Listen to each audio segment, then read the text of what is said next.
आरव को दहेज में छोटी सी टीवी मिली थी। गुस्से में उसने वह टीवी 40वीं मंजिल से नीचे फेंक दी ताकि उसकी आवाज सुनकर सिक्योरिटी गार्ड उसे बचाने आ जाए। दरअसल आरव पिछले 1 महीने से एक बड़ी बिल्डिंग में बंद था, लेकिन टीवी फेंकने के बाद भी कोई नहीं आया। तब उसने बर्तन उठाकर दीवार पर बजाना शुरू कर दिया, मगर उसकी किस्मत इतनी खराब थी कि किसी ने बर्तनों की आवाज तक नहीं सुनी। रात हो गई और वह वहीं सो गया। अगले दिन उसे कमरे में एक नोकिया का फोन मिला। उसने तुरंत कॉल मिलाने की कोशिश की, लेकिन फोन की बैटरी खराब थी। गुस्से में उसने फोन जमीन पर पटक दिया और पैरों से कुचल कुचल कर उसके टुकड़े कर दिए, लेकिन उसने हार नहीं मानी। उसने कागज के गत्ते पर कोलगेट से बचाओ बचाओ लिखा और खिड़की से नीचे फेंक दिया, मगर उसकी किस्मत इतनी खराब थी कि गत्ता हवा की वजह से नाली में गिर गया। उसने दोबारा गत्ते पर बचाओ बचाओ लिखा और इस बार जितना हो सके अपना हाथ बाहर निकालकर गत्ता नीचे फेंका, लेकिन इस बार भी वह नाली में ही गिर गया। अब वह तीसरी बार लिखना चाहता था, लेकिन इस बार कोलगेट खत्म हो चुका था। तब उसने अपनी चोट की पट्टी खोली और जख्म के निशानों से दोबारा गत्ते पर लिखा। भगवान का नाम लेकर उसने फिर से गत्ता नीचे फेंका। इस बार किस्मत ने उसका साथ दिया। गत्ता सड़क पर जाकर गिरा, जहां से हर कोई उसे देख सकता था, लेकिन आरव ने दीवार पर बर्तन बजाना अभी भी बंद नहीं किया था। अगली सुबह एक औरत को वह गत्ता मिल गया। उसने उस पर लिखा पढ़ा और तुरंत बिल्डिंग की तरफ जाने लगी। ये देखकर आरव खुश हो गया। उसे लगा कि अब वह बाहर निकल जाएगा। गेट के पास पहुंचकर उस औरत ने सिक्योरिटी गार्ड से पूछा, क्या इस बिल्डिंग में कोई फंसा हुआ है? सिक्योरिटी गार्ड बोला, पिछले 5 साल से इस बिल्डिंग में सिर्फ भूत रहते हैं। यह सुनते ही औरत घबरा गई और वहां से चली गई। यह देखकर आरव का भगवान से भरोसा उठ गया और वह फूट फूट कर रोने लगा। उसे उम्मीद थी कि वह औरत उसे बचा लेगी, लेकिन जैसे ही वह उसकी आंखों से ओझल हुई, उसकी सारी उम्मीद टूट गई। लेकिन फिर भी उसने हार नहीं मानी। उसने लकड़ी पर कपड़ा बांधकर आग जलाई और खिड़की के पर्दे से लेकर बिस्तर की चादर तक कमरे का हर सामान जलाने लगा। उसे यकीन था कि आग देखकर अब तो कोई न कोई उसे बचाने जरूर आएगा। भड़कती आग की लपटों को देखकर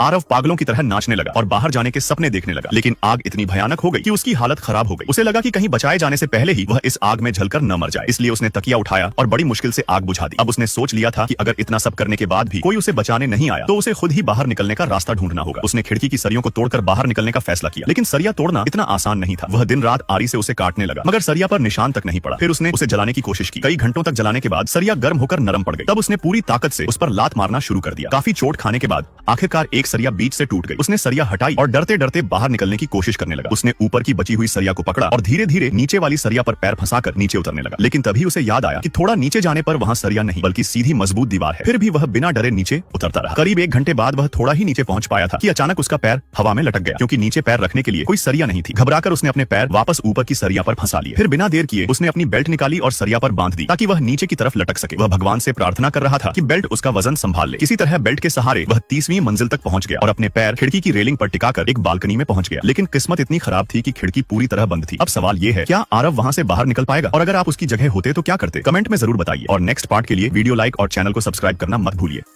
और फिर वीडियो लाइक करने पर पार्ट 2 मिल जाएगा।